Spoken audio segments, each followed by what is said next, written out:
ನೀವು CA ಹತ್ರ ಮಾತಾಡಿ, ನಿಮ್ಗೊಂದು ಕ್ಲಾರಿಟಿ ಸಿಗುತ್ತೆ. Okay, yes, finish that and call me back. Oh, ಏನ್ ಶಾಂತ? ಅಮ್ಮವ್ರೆ ಚೆನ್ನಾಗಿದ್ದೀರಾ? ಚೆನ್ನಾಗಿದ್ದೀನಿ. ಇವಳು ನನ್ ಮಗಳು. ಇರ್ಲಿ ಮಾ, ಪರವಾಗಿಲ್ಲ. ಏನ್ ಶಾಂತ, ಆಪರೇಷನ್ ಅಂತ ಹೋದೋಳು ಇವಾಗ ಬರ್ತಿದ್ಯಾ? ನೀವ್ ಮಾಡಿದ ಸಹಾಯದಿಂದಾನೇ ಇವತ್ ನನ್ ಮಗಳಿಗೆ ಅಮ್ಮ ಆಗಿ ಉಳ್ಕೊಂಡಿದ್ದೀನಿ. ಏನಾದ್ರೂ ದುಡ್ಡು ಬೇಕಿತ್ತಾ? ಅದೇ ಅಮ್ಮವ್ರೆ, ಮಗಳು ಮದ್ವೆ ಇಟ್ಕೊಂಡಿದ್ದೀನಿ.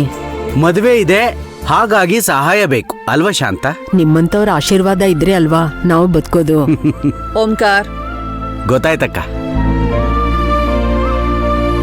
ಮತ್ತೆ ಕೆಲ್ಸ ಎಲ್ಲ ಹೇಗ್ ನಡೀತಾ ಇದೆ? ಚೆನ್ನಾಗ್ ನಡೀತಾ ಇದೆ ಅಮ್ಮ. ಅಕ್ಕ,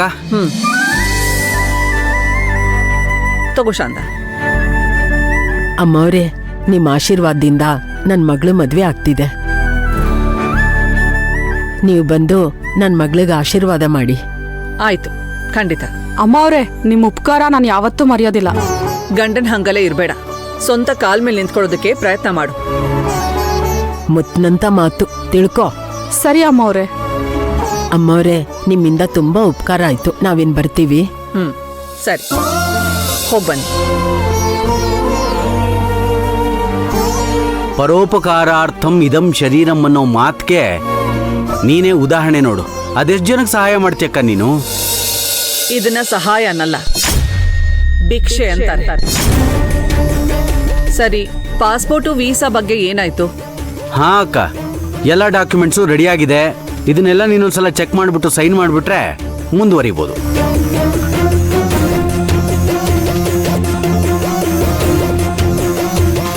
ಭಿಕ್ಷೆ ಅನ್ನೋದು ಎಷ್ಟು ದೊಡ್ಡ ಪದ ಅನ್ನೋದು ನಿನಗೆ ಗೊತ್ತಿಲ್ಲ ಅಕ್ಕ. ಆ ಭಿಕ್ಷೆ ಕೊಡಬೇಕಾಗಿರೋದು ನನ್ನ ಮಗಳು. ನೋಡ್ತಿರು ನಿನ್ನನ್ನು ಹ್ಯಾಕ್ ಸಿಕ್ಕಾಕಿಸ್ತೀನಿ ಅಂತ. ನಮ್ಮನ್ನ ಆಟದ ಬೊಂಬೆ ಮಾಡ್ಕೊಂಡೆ ಅಲ್ಲ, ತ್ರಿಲೋಚ್ನ ಹೇಳ್ದಾಗೆ ನಮ್ಮನ್ನ ಲೆಕ್ಕಕ್ಕಿಟ್ಕೊಳ್ದೆ ನಿನ್ನ ಆಟಕ್ಕೆ ನಮ್ಮನ್ನ ದಾಳ್ಗಳಾಗಿ ಉಪಯೋಗಿಸ್ಕೊಂಡೆ. ಅದಕ್ಕೆಲ್ಲ ಉತ್ತರ ಕೊಡೋ ಕಾಲ ಈಗ ಬಂದಿದೆ. ಓಂಕಾರ್ ಅಕ್ಕ, ಏನ್ ಯೋಚನೆ ಮಾಡ್ತಿದ್ಯಾ? ಏನಿಲ್ಲ ಅಕ್ಕ, ಆಫೀಸರ್ಗೆ ಅವ್ನು ಕೇಳಿರೋಷ್ಟೇ ದುಡ್ಡು ಕೊಡ್ಬೇಕಾ ಅಥವಾ ಸ್ವಲ್ಪ ಕಡಿಮೆ ಕೊಡ್ಬೇಕಾ ಅಂತ ಲೆಕ್ಕಾಚಾರ ಹಾಕ್ತಿದ್ದೆ ಅಷ್ಟೇ. ಜಾಸ್ತಿನೇ ಕೊಡು, ನಮ್ ಕೆಲ್ಸ ಆಗ್ಬೇಕಲ್ವಾ? ಹಾ ಅಕ್ಕ, ಕೊಡ್ತೀನಿ, ಸರಿಯಾಗೇ ಕೊಡ್ತೀನಿ.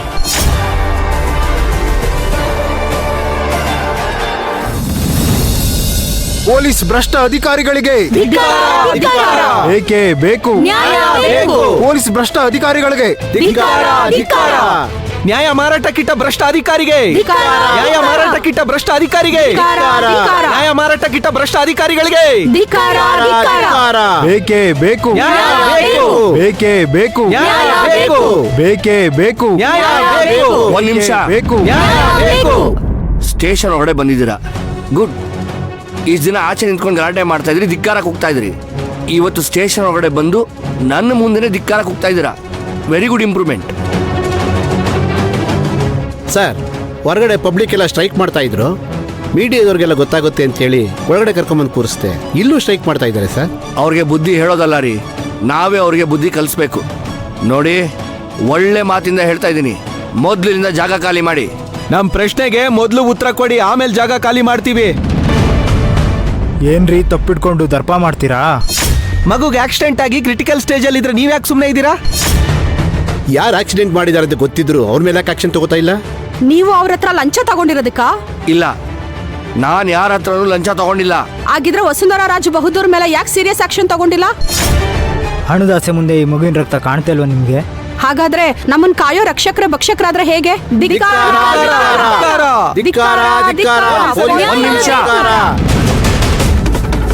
ಆಕ್ಸಿಡೆಂಟ್ ಆಗಿ ಒಂದು ಪುಟ್ಟ ಜೀವ ಸಾವಿನ ಜೊತೆ ಹೋರಾಡ್ತಿದೆ. ನಿಮ್ಮ ಕಾನೂನು ಕೈಗಳು ಯಾಕೆ ಸುಮ್ಮನೆ ಇದಾವೆ? ಬಡವ್ರಿಗೊಂದು ನ್ಯಾಯನ, ಶ್ರೀಮಂತರಿಗೊಂದು ನ್ಯಾಯನ? ಆಕ್ಷನ್ ತಗೊಳಕ್ಕಾಗಿಲ್ಲ ಅಂದ್ರೆ ಖಾಕಿ ಬಟ್ಟೆ ಯಾಕೆ ನಿಮ್ಗೆ? ನನ್ ಮಾತ್ ಕೇಳಿ, ನಾನ್ ಯಾರ ಹತ್ರನೂ ಲಂಚ ತಗೊಂಡಿಲ್ಲ. ಧಿಕ್ಕಾರ, ಧಿಕ್ಕಾರ, ಧಿಕ್ಕಾರ, ಧಿಕ್ಕಾರ, ಧಿಕ್ಕಾರ. ಬೇಕೇ ಬೇಕು, ಬೇಕೇ ಬೇಕು. ವಸು, ಮದುವೆಗೆ ಬರೀ 2 ಲಕ್ಷ ಸಾಕೇನೆ? ಅವ್ರಿಗೆ ಅಷ್ಟು ಸಾಕಮ್ಮ. ಆಕ್ಚುಲಿ ಹೇಳ್ಬೇಕು ಅಂದ್ರೆ ದುಡ್ಡೇ ಇಲ್ಲ ಅಂದ್ರೂ ಮದ್ವೆ ಮಾಡ್ಬೋದು. ಅದು ಸರಿ ಅನ್ನು. ಒಂದ್ ವೇಳೆ ನಮ್ಮ ಅಥರ್ವನ್ನ ಬಿಟ್ಟಿದ್ರೆ ಅವನು ಹಾಗೆ ಮಾಡ್ಕೊಳ್ತಿದ್ದ. ಅಕ್ಕ ನ್ಯೂಸ್ ನೋಡ್ದಾ? ಯಾಕೋ ನಮ್ ಕಂಪ್ನಿ ಬಗ್ಗೆ ಏನಾದ್ರೂ ಸ್ಪೆಷಲ್ ಎಪಿಸೋಡ್ ಮಾಡಿದಾರಾ? ಅಯ್ಯೋ ಮೊದಲು ನೀನ್ ಟಿವಿ ನೋಡಕ್ಕ. ನೀನ್ ಯಾಕೋ ಇಷ್ಟೊಂದು ಟೆನ್ಷನ್ ಆಗಿ?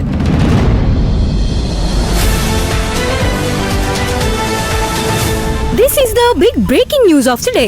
ನಮ್ಮ ಸಿಟಿಯ ಮಹಿಳಾ ಪ್ರಖ್ಯಾತ ಉದ್ಯಮಿಯಾಗಿರುವ ವಸುಂಧರಾ ರಾಜ್ ಬಹದ್ದೂರ್ ಮಾಡಿರುವ ಹಿಟ್ ಅಂಡ್ ರನ್ ಕೇಸ್ಗೆ ಈಗ ರೋಚಕ ತಿರುವು ಸಿಕ್ಕಿದೆ.